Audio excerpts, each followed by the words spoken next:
오늘 말씀의 제목이 뭐죠? 네, 복음 이후 그리스도인의 일상. 네, 첫 번째로 예배입니다. 저희는 로마서 8장 말씀을 통해서 복음을 들었습니다. 여러분, 복음이 어떤 내용이 있었습니까? 무엇이 생각나십니까? 성령 안에서의 삶, 그리고 하나님의 자녀로 우리의 신분이 바뀌었다. 우리의 정체성인 거죠. 그리고 그 누구도 그 무엇도 그리스도와의 사랑에서 끊을 수 없다라는 이 진리를 우리가 들었습니다. 복음을 은혜로 받았습니다. 그러면 복음 이후에 우리가 우리의 일상에서 복음으로 어떻게 살아내야 합니까? 라는 이제 질문이 남는 거죠. 그 첫 번째가 예배입니다. 이번 주에는 예배, 다음 주에는 기도, 그리고 분별, 그리고 일, 그리고 성경에 대해서 5번에 걸쳐서 그리스도의 일상에 대해서 말씀을 나누고 싶습니다. 그리고 난 다음에 한 5주에 걸쳐서는 복음 이후 공동체의 삶에 대해서 말씀을 함께 또 나누고 싶습니다. 그리고 난 다음에 한 6주가량에 걸쳐서 복음 이후 신앙의 리듬에 대해서 말씀을 함께 나누고 싶습니다. 오늘은 예배입니다. 예배에 대해서 오늘 본문 말씀을 가지고 3개의 꼭지를 함께 나누고 싶은데요. 첫 번째는 복음은 반응입니다. 우리 한번 따라서 해볼까요? 다른 말로 복음은 응답입니다. 네, 아닙니다. 예배는 응답입니다. 네, 제가 실수한 겁니다. 예배는 응답입니다. 응답하라. 예배는 응답하라. 이것이 첫 번째 꼭지이고요. 두 번째로 예배는 흐릅니다 라는 내용이 두 번째 꼭지입니다. 그리고 세 번째로는 예배는 회복시킵니다 라는 세 번째 꼭지를 가지고 우리 함께 말씀을 나누도록 하겠습니다. 1절 말씀을 보시면요, 1절 말씀을 함께 같이 읽겠습니다. 시작.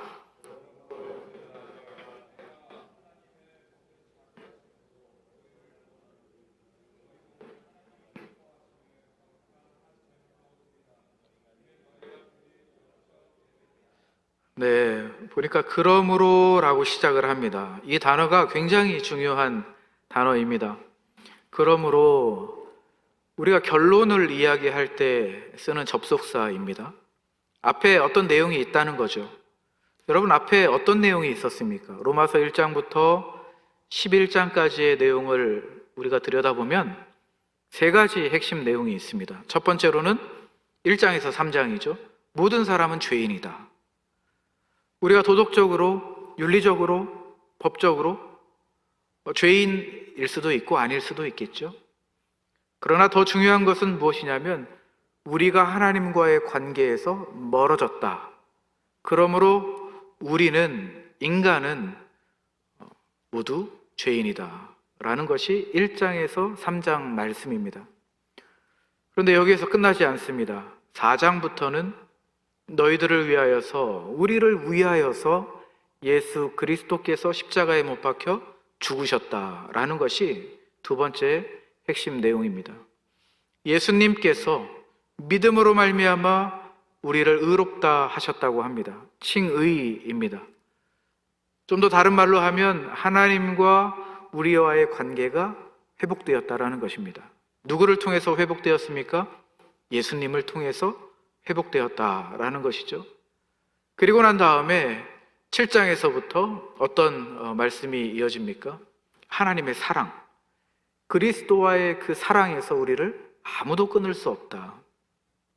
이것이 세 번째 내용입니다. 우리는 하나님의 자녀이고 더 이상 우리는 흔들리지 않고 하나님의 그 사랑에서 그 무엇도 끊어낼 수 없다라는 것이 1장에서 11장까지의 로마서의 내용입니다.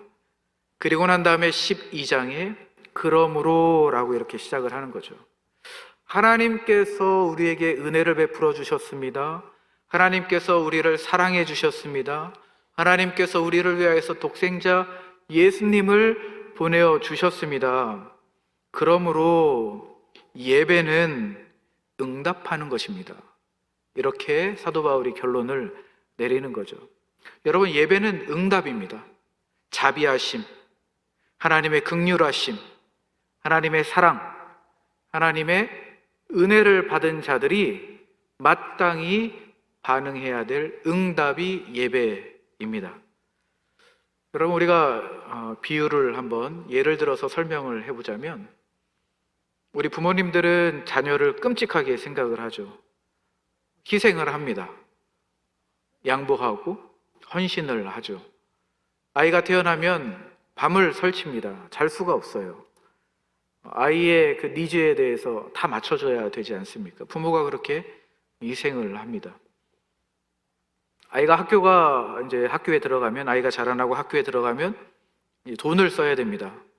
그러면 아빠가 입고 싶은 것, 아빠가 먹고 싶은 것, 아빠가 하고 싶은 취미 포기해야 되죠. 양보합니다.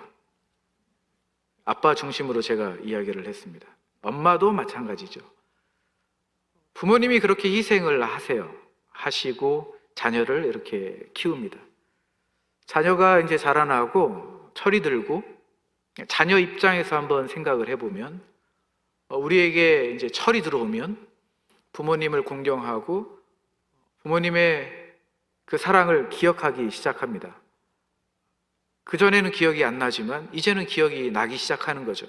효도를 합니다. 여러분, 왜 자녀가 효도를 합니까? 왜 부모님을 공경합니까? 은혜를 받았기 때문에 은혜로 다시 공경하는 거죠. 사랑을 받았기 때문에 사랑을 베푸는 거죠. 그러나 그 자녀가 책임감으로, 부모님이 나를 키워주셨으니까 책임감으로, 의무감으로 부모님을 공경하고 효도한다면 그 자녀는 참 불쌍한 겁니다. 그건 참 무거운 짐이 되는 거죠. 부모님도 그걸 원하시지 않을 겁니다. 자녀가 부모님을 공경하고 효도한다라는 것은, 그것은 받은 은혜에 대해서 자발적으로 기쁨으로 하는 행위입니다. 그것이 우리의 질서 아니겠습니까? 여러분, 예배도 마찬가지입니다. 우리가 이 주일 이 자리에서 예배를 드리는 것, 여러분, 의무가 아닙니다. 은혜에 대한 응답이 되어야 될 줄로 믿습니다. 하나님의 은혜가 너무 커서 우리가 응답하지 않을 수 없는 것이죠. 여러분, 그것이 응답입니다. 그러므로 바울이 여기에서 왜 결론적으로 그러므로를 강조하냐면, 1장부터 11장까지 주신 은혜가 너무 크기 때문에, 그 복음의 내용이 쫙 펼쳤을 때에 너무 많기 때문에, 그러므로 우리는 예배합니다, 그러므로 응답합니다 라고 바울이 이야기하고 싶은 겁니다. 첫 번째로 예배는 응답하는 것입니다. 두 번째는 예배는 흘러가는 것입니다. 우리 1절 후반절 말씀을 보시면, 너희 몸을 하나님이 기뻐하시는 거룩한 산 제물로 드리라 라는 아주 독특한 표현이 있는데요, 산 제물입니다. 여러분, 구약 성경에서 제물은 다 죽은 상태로 드리는 거잖아요. 양을 잡고 피를 흘리고 죽은 제물을 드리는 건데, 산 제물로 드리라고 합니다. 그리고 몸이라는 표현을 썼습니다. 왜 몸이라는 표현을 썼을까? 우리의 신체의 일부인 몸을 드려라 라고 했습니다. 산채로 몸을 드려라. 어떤 의미가 있을까요? 차라리 마음을 드려라, 영혼을 드려라 라고 한다고 하면 이해가 될 것 같습니다. 그런데 산 제물, 몸을 드려라 라고 이야기합니다. 여러분, 여기에서 몸이라는 표현은 신체만을 가리키는 것이 아니라 우리의 마음, 우리의 영혼, 우리의 생각, 우리의 감정, 우리의 의지까지, 우리 인간의 모든 존재를 다 가리키는 단어입니다. 우리의 전 인격을 담아서 전부를 드리라는 것입니다. 예배는 전부를 드리는 것입니다. 일부를 드리는 것이 아니고 전부를 드리는 것이죠. 그리고 몸을 사용했다. 왜 몸을 사용했을까?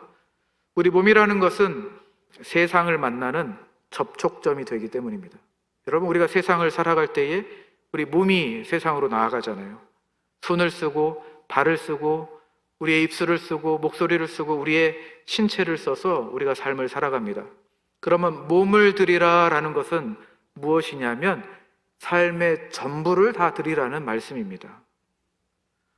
여러분, 그러니까 우리가 밥 먹을 때, 교제할 때, 우리가 점심 식사를 할 때, 그리고 직장에서 일을 할 때에 이 모든 것이 예배라는 거예요. 이 예배를 전부 다 드리라는 것입니다. 예배는 흘러가는 거예요. 우리는 이 주일 이 자리에 앉아서 예배를 드리고 은혜를 받습니다만 이 예배는 흘러가야 되는 겁니다.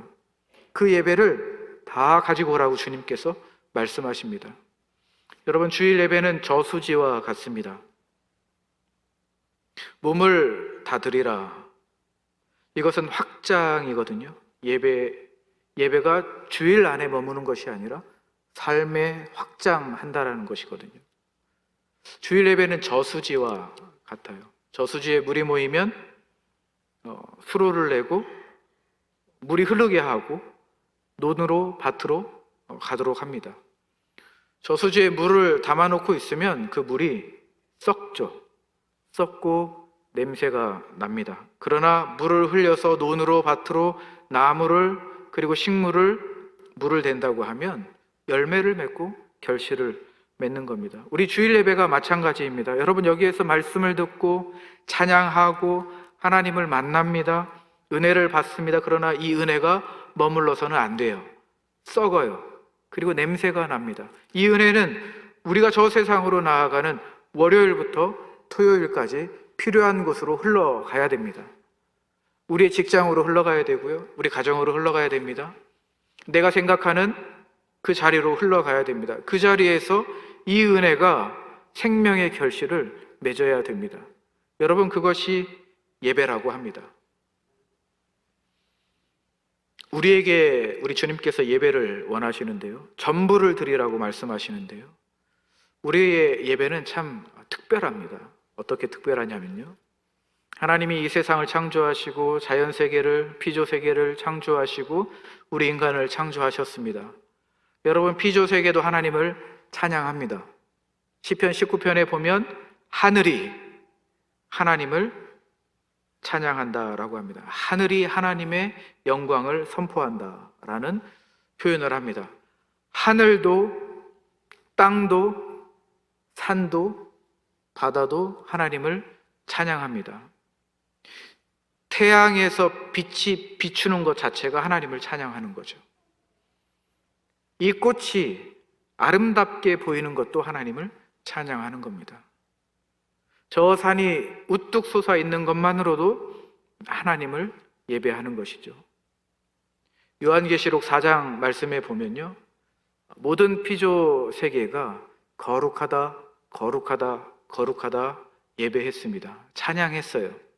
그리고 난 다음에 인간을 대표하는 24장로들이 와서 거기에서 다시 찬양을 합니다. 여러분, 아주 중요한 부분이 있는데요. 계시록 한번 4장 찾아보겠습니다. 계시록 4장입니다. 계시록 4장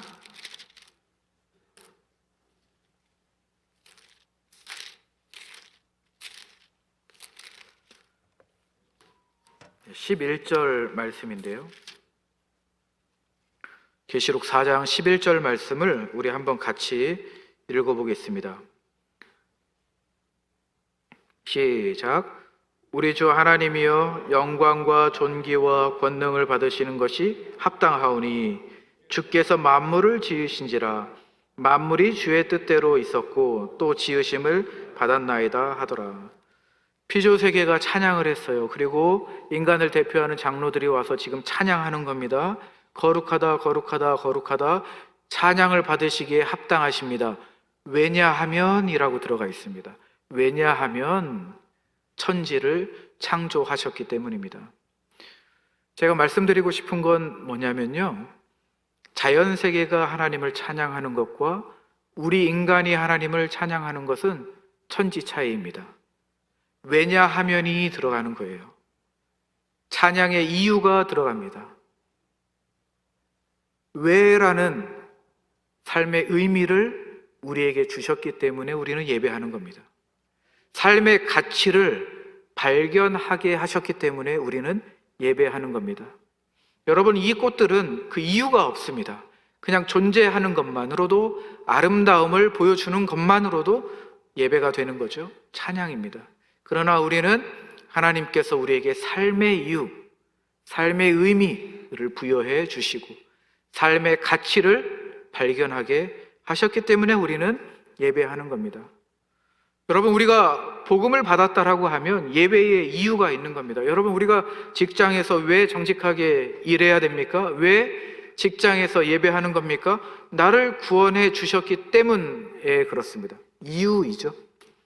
왜 우리가 인내하면서 우리 가정 안에서 사랑해야 됩니까? 우리 주님께서 나를 위해서 인내하고 사랑해 주셨기 때문에, 그 이유를 주셨기 때문에 우리도 사랑함으로 예배하는 겁니다. 여러분, 우리가 왜 이 거친 이웃을 섬깁니까? 우리 주님께서 까탈스러운 나를 섬겨주셨기 때문에, 그 이유를 주셨기 때문에 우리가 이웃을 섬길 수 있는 것이죠. 여러분, 이것이 삶의 예배입니다. 여러분, 우리가 왜 거짓말하지 않습니까? 진리의 말씀을 주셨기 때문에 우리가 감출 게 없는 거예요. 거짓말할 이유가 없는 것입니다. 그 이유를 주시고 복음을 통해서 삶의 의미를 부여해 주시고 기능을 주시고 사명을 주시고 우리에게 하나님의 은혜를 부어 주셨기 때문에 우리가 삶에서 예배하는 겁니다. 여러분, 우리에게 이 예배는 너무나도 귀한 것입니다. 창세기에서 하나님께서 천지를 창조하실 때에 창조 이전에 어떤 상황이었습니까? 흑암과 그리고 무질서함이 있었습니다. 하나님께서 질서를 허락해 주셨죠. 그것이 창조입니다. 창조의 깊은 의미는 뭐냐면 기능을 부여하시고 의미를 주시고 가치를 주신 겁니다. 창조가 그러한 의미가 있습니다. 우리가 하나님의 형상으로 창조되었다라는 것은 무엇이냐면 우리에게 의미를 주셨다라는 거예요. 기능을 부여하신다라는 겁니다. 사명을 주셨다라는 겁니다. 그러므로 우리의 예배는 너무나도 귀하죠. 이 예배가 이 안에서만 머물러서는 안 됩니다. 하나님의 주신 그 은혜를 우리가 응답한다면 이 삶의 예배로 우리가 흘러가야 됩니다. 우리에게 주신 이유가 있기 때문이죠. 그 가운데 우리가 해야 할 사명이 있기 때문입니다. 그 가운데 우리를 통하여서 하나님이 기뻐 받아 주셔야 되는 그 이유가 있기 때문에 우리는 이 예배를 삶 가운데, 우리 일상 가운데 올려 들어야 되는 것입니다. 세 번째로 예배는 우리를 회복시킵니다. 1절 마지막 부분을 보면요, 이는 너희가 드릴 영적 예배니라 라고 나와 있습니다. 여러분, 영적 예배는 무엇입니까? 말씀에 보면 영적 예배라 라고 번역을 했습니다. 다른 성경을 보면 합당한 예배 이렇게 번역된 곳도 있습니다. 또 어떤 성경 번역을 보면 진정한 예배 이렇게 번역한 성경도 있습니다. 제가 이 말씀을 좀 고민을 하다가 여러 책들을 보았는데요, 특별히 N.T. 라이시라는 성경학자의 해석을 좀 보게 되었습니다. 큰 통찰을 얻었습니다. 이 부분을 가지고 이분은 이렇게 번역을 했습니다. 이것이 진정한 인간다움에 합당한 예배다라는 것입니다. 인간다움이라는 것이 왜 여기에 들어왔을까? 합당한 예배, 진정한 예배, 영적인 예배, 여기에 왜 인간다움이라는 이 의미가 들어왔을까라는 궁금함이 생겼습니다. 그래서 이 신학자의 이 신학의 이야기를 한번 보게 되었습니다. 제가 이분의 신학 전개에 따라서 말씀을 좀 나누고 싶은데요, 여러분, 우리의 인간은 예배를 할 수밖에 없는 존재입니다. 우리는 하나님을 예배하거나 다른 무언가를 예배하는 존재들입니다. 예를 들면요, 우리가 만약에 하나님을 예배하지 않는다고 하면 우리는 물질을 예배합니다. 더 많이 축적하기를 원하고 더 많이 벌기를 원합니다. 물질을 예배하는 거죠. 또 어떤 사람은 성공을 예배합니다. 더 승진해야 되고 더 높은 곳에 올라가야 됩니다. 더 높은 자리가 보입니다. 그리고 성취해야 됩니다. 예배를, 이 성공을 예배하는 거죠. 또 어떤 사람은 인정을 예배합니다. 인정받아야 되는 거예요. 누군가 나를 무시하면 무너지는 겁니다. 인정을 예배하는 거죠. 여러분, 이런 것들이 다 나쁜 건 아닙니다. 우리에게 필요하죠. 우리가 살아가는 데 필요한 부분들입니다. 그러나 궁극적으로는 우리의 공허함, 우리의 본연의 이 비어있는 허탈함을 채워주지 못한다는 겁니다. 왜 그렇습니까? 우리는 그것들을 위하여서 창조되지 않았기 때문입니다. 여러분, 우리가 돈 때문에 창조된 게 아닙니다. 우리가 성공을 목적으로 창조된 게 아니죠. 우리가 인정받으려고 하나님이 우리를 지으신 게 아닙니다. 여러분, 하나님이 왜 지으셨습니까? 성경은 뭐라고 이야기합니까? 우리는 하나님의 형상으로 지음받았다. 우리는 하나님의 성품으로 지음받았다라고 합니다. 우리는 하나님과 교제하도록 지음받았다라고 성경은 이야기해요. 그러면 우리의 예배의 대상이 하나님이 아니면 우리는 기능이 고장난다는 것입니다. 우리의 예배의 대상이 하나님이 아니면, 우리가 하나님과 교제하지 않는다면, 다른 것들을 예배한다고 하면 우리는 인간다운 인간 노릇을 할 수 없는 고장난 사람이 된다라는 것입니다. 예를 들면 이런 거죠. 기타가 있습니다. 기타가 있는데요, 기타가 기타 노릇을 하려면 음악에 맞춰 연주를 해야 됩니다. 기타가 벽에 걸려 있거나 아니면은 그냥 세워져 있거나 아니면은 망치 대신에 기타를 가지고 못을 박는다고 하면 망가지겠죠. 기타 노릇을 할 수 없는 것입니다. 여러분, 우리도 마찬가지입니다. 우리가 왜 지음받았습니까? 우리가 어떤 목적을 갖고 창조되었습니까? 하나님이 우리를 향한 어떤 목적이 있습니까? 우리가 하나님과의 관계 속에서 예배하지 못한다면 우리의 삶은 고장난 것이에요. 망가지고요, 깨어진 겁니다. 공허함이 있고요, 염려함이 있고 불안함이 있습니다. 여러분, 그것이 바로 우리 인간의 본연의 모습입니다. 우리의 모습을 회복하려면 여러분, 하나님을 예배해야 되는 것입니다. 우리가 왜 지음받았는지, 우리가 어떻게 지음받았는지, 우리가 무엇을 놓고 기도해야 되는지, 우리가 누구에게 예배를 해야 되는지를 우리가 알 때에 우리는 회복됩니다. 여러분, 그것이 복음의 역사입니다. 복음이 능력을 주시는 거예요. 로마서 1장 말씀에 보면 죄가 들어왔고 모든 사람이 죄인이다 라고 합니다. 어두움이 있어요. 삶이 더럽혀졌습니다. 그런데 2장부터 해서 복음이 우리에게 소개됩니다. 예수 그리스도가 우리에게 소개되는 거죠. 그리고 12장 말씀에 가서 밝아집니다. 새롭게 돼요. 거룩해집니다. 여러분, 이것이 복음의 역사입니다. 예배라는 것은 타락을 역전시키는 거예요. 아담 안에서 잃어버린 것이 그리스도 안에서 회복되는 것이 바로 예배입니다. 그러므로 우리가 예배가 회복되어야 모든 것이 자리 잡을 수 있습니다. 깨어진 것, 무질서한 것, 고장난 것들, 뭔가 헝클어진 것들, 여러분, 이 모든 것이 정돈되려면 우리가 예배가 회복되어야 됩니다. 우리의 관계가, 하나님과의 그 관계가 다시 한번 점검되어야 합니다.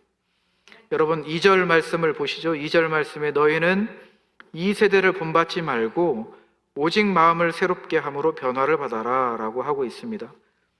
변화를 받으래요. 이 세대를 본받지 말래요. 저 세상 사람들이 예배하는 그것, 물질을 예배하고 성공을 예배하고 인정을 예배하고 다른 것들을 예배하는 것 본받지 말고 마음을 새롭게 함으로 변화를 받아라 라고 하고 있습니다. 너희 힘으로는 될 수 없으니 외부의 강력한 힘, 복음의 힘, 복음의 능력으로, 성령의 능력으로 변화를 받아라 라고 하고 있습니다. 이 변화라는 것은 아주 특별한 단어입니다. 메타모르포라는 단어인데요, 아마 영어로는 생물학에서 포르시스, 아마 이 단어가 있는 줄 압니다. 메타 있죠? 생물학 전공하신 분들 계시나요? 예, 메타모르포시스. 이거는 애벌레가 나비가 되는 그때에 쓰이는 단어입니다. 여러분, 이 변화라는 것은 완전 존재 자체가 변하는 거예요. 우리가 조금 업그레이드 되는 것이 아니라 완전히 변화되는 것입니다. 그러니까 복음의 능력, 예수 그리스도를 통하여서 주신 그 복음의 능력을 가지고 우리의 삶 자체가 변화되는 것입니다. 그것이 예배다라고 이야기합니다. 여러분, J.B. 필립스라는 사람이 이런 표현을 했습니다. 세상이 당신을 자기 틀에 쑤셔 넣지 못하게 하라. 굉장히 과격한 단어인데요, 표현인데요. 세상이 만들어 놓은 그 틀 안에 쑤셔 넣지 못하게 하라. 대신 하나님이 당신을 다시 만드시도록 해라.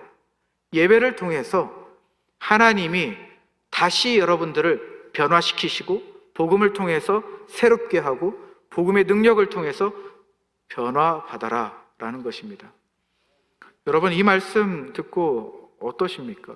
여러분, 예배는 그겁니다. 예배라는 것은 세상이 만들어 놓은 그 틀에서 빠져나와서 하나님이 다시 빚어주시는 그 시간 안으로 들어가는 것이 바로 예배입니다. 그러면 우리에게 주어진 이 예배의 시간은 너무나도 중요한 거죠. 예배 하나에 우리가 목숨을 걸 만합니다. 우리 교회가 이 예배에 목숨 걸 때 완전히 새롭게 변화될 줄로 믿습니다.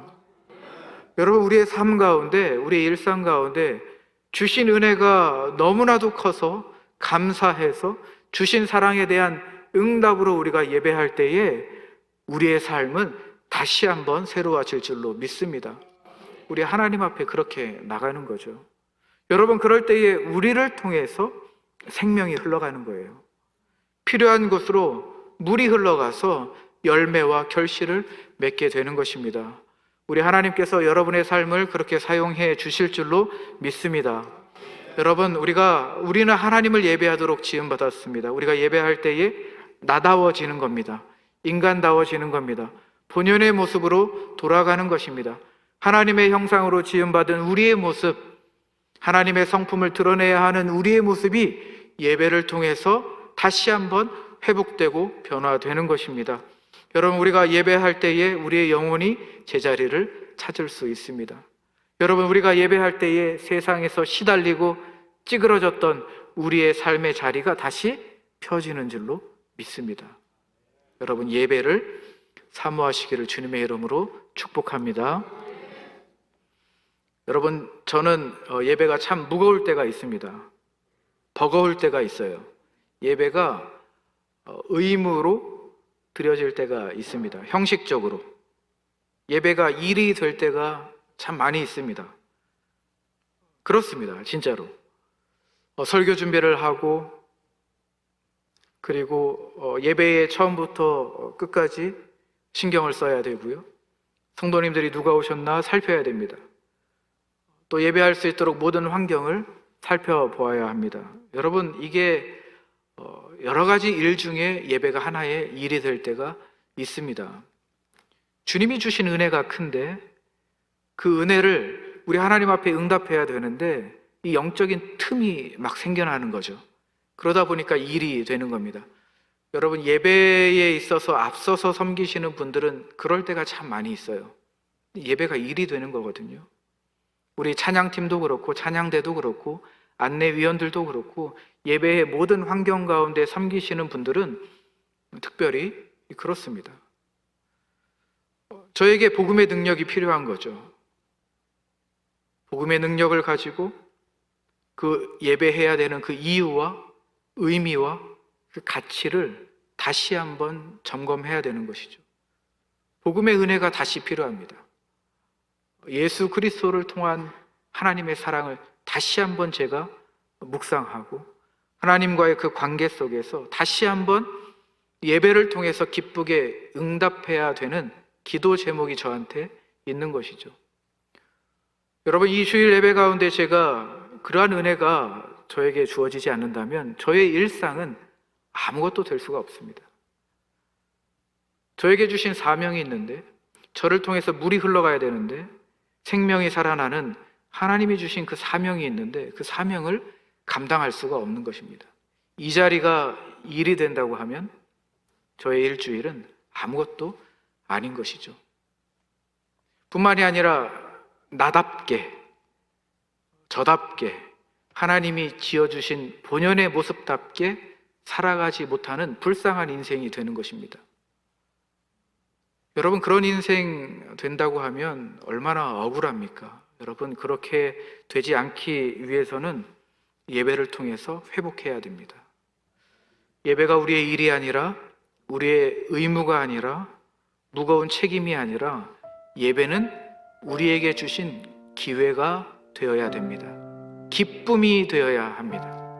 이 자리에서 예배 가운데 하나님 앞에 올려드리는 기쁨의 응답이 되어야 될 줄로 믿습니다. 말씀을 마무리하도록 하겠습니다. 여러분, 예배라는 단어가 있습니다. 월십이라는 단어인데요, 이 단어에는 가치를 인정하다라는 뜻이 있습니다. 하나님의 가치를 인정하는 거예요. 예배한다라는 것은 하나님의 가치를 우리가 인정하며 반응한다라는 겁니다. 그런데 너무나도 감격스러운 것이 무엇이냐면 하나님께서 우리의 가치를 먼저 인정해 주셨다라는 겁니다. 그래서 예수님을 우리에게 주신 거예요. 여러분, 우리가 하나님으로부터 인정받았어요. 그 가치를 인정받았습니다. 그렇다면 여러분, 감사함으로, 감격함으로, 기쁨으로 예배에 참여하십시오. 이 자리에서 끝내지 마시고 여러분들의 삶 가운데 예배가 충만하시기를 주님의 이름으로 축복합니다. 여러분들을 통해서 교회가 새로워지고, 여러분들을 통해서 여러분들의 삶이 정말 하나님의 사랑과 은혜가 풍성하게 채워지기를 주님의 이름으로 축복합니다.